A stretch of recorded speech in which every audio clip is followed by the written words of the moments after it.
กับสบายดีและสวัสดีเด้อพ่อแม่พี่น้องFCเบิดทุกคู่ทุกคนยินดีต้อนรับเข้าสู่ช่องยายแก้วมื้อนี้ยายแก้วเลิกล่าเลิกการมากับมาสิไปหาอยู่หากินพี่น้องเอ้ยเอาตัวนี้เบิ่งก่อนสิมาลองมาสอนเบิ่งวิธีชีวิตชาวลาวพี่น้องเอ้ยยายแก้วกับมาหาคบหากินก่อนมาหาสอนลองเบิ่งก่อนสิมานอยู่บ่ลืนแนวใดเนาะบาดนี้จักกระบวมบ่โทเนาะเบิ่งขี้ตมนี่น่ะเออ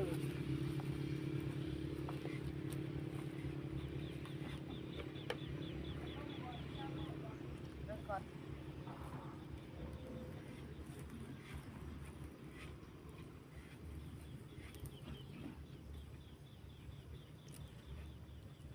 นี่ตัวหยังตัวนี้ตัวหยัง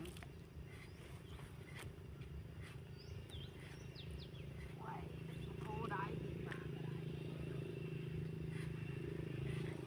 โอ้ยใส่เกิบบ่ได้ดอกอันนี้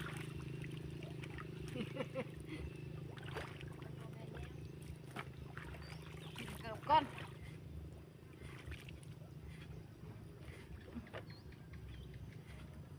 มันจนเป็นแข้งเป็นขาแล้ว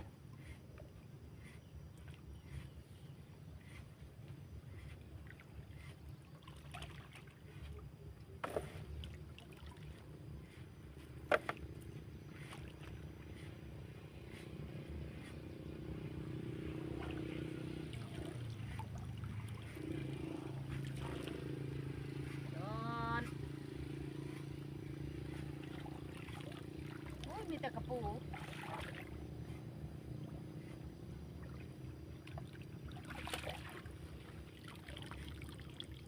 มันแต่กระปู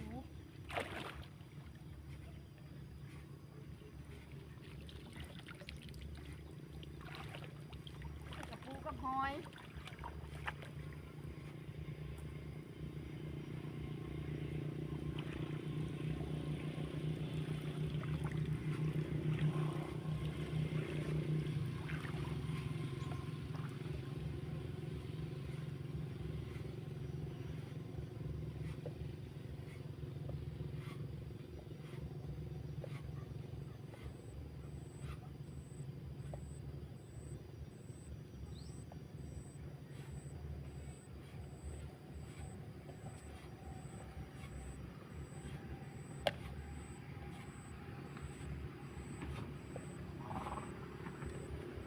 ลูกปลาขอได้ลูกปลาขอน้อย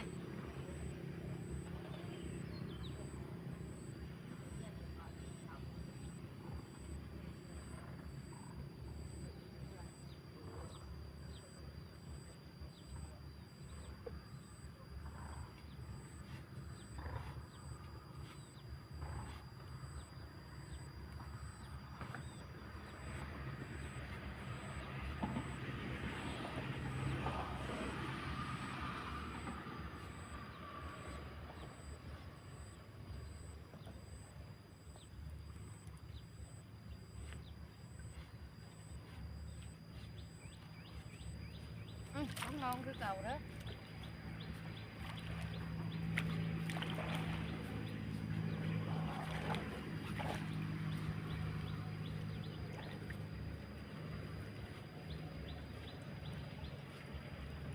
แตกนี่มันละนักเลยยี่มันอยู่เป็นจุดๆเลย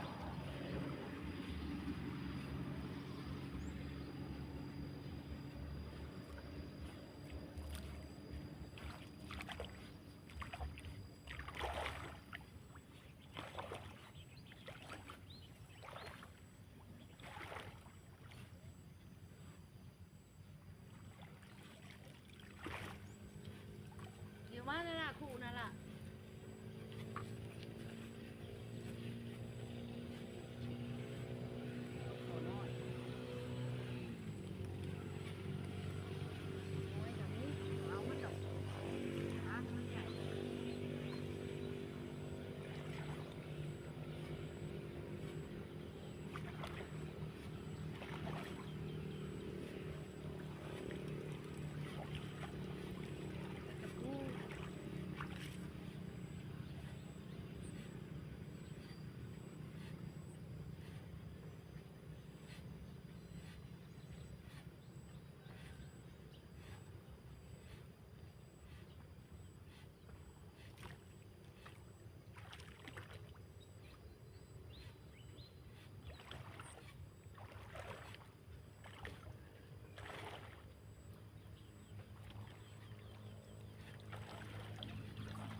กูล่ะเอ้ย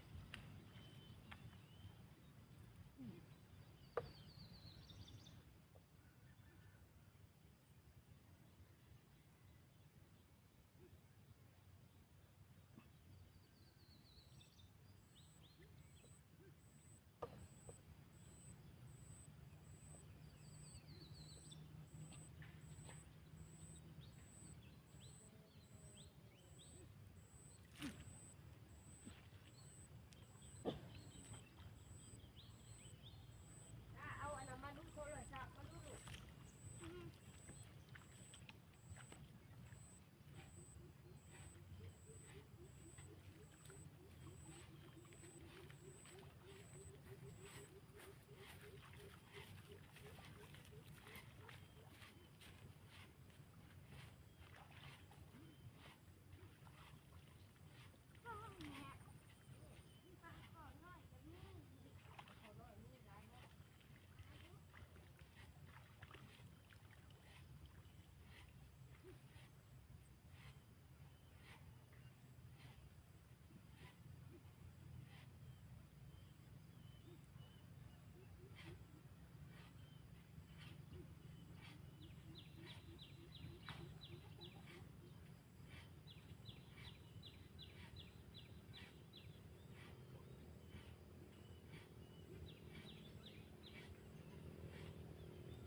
ไปบ่อนน้องเลิกก่อน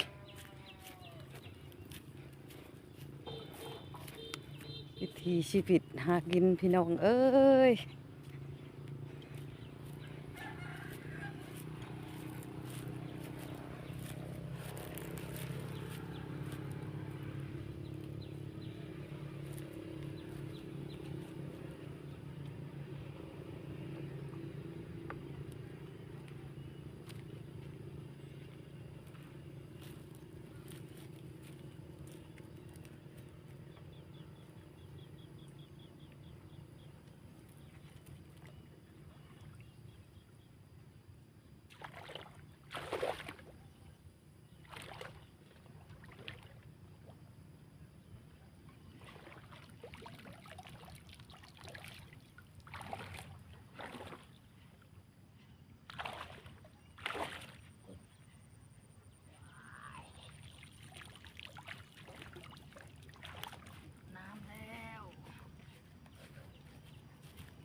2ตู้กูเอาอีกบาทนึง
ตีนบ่ล่ะ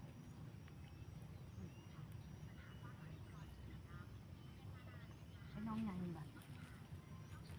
เดี๋ยวบ่ล่ะอ้ายบ่มานจำพี่น้องเอ้ยไปน้องใหญ่ก่อนบาดนี่น้องน้อยแต่บ่อยากมานปานใดถ้าทั้งพี่ล่ะ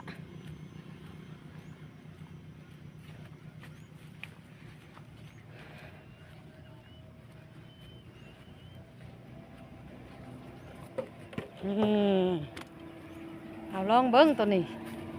น้ำติ้งยุบยับอยู่คือชิมีน้องไอ้ดาเป็นผู้หิวขู่ได้พี่น้องเอ้ยลองเบิ้งมาเด้อ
น้องเลยแห้งบ่มีละเลยจะไปทุ่งลงดึกก่อน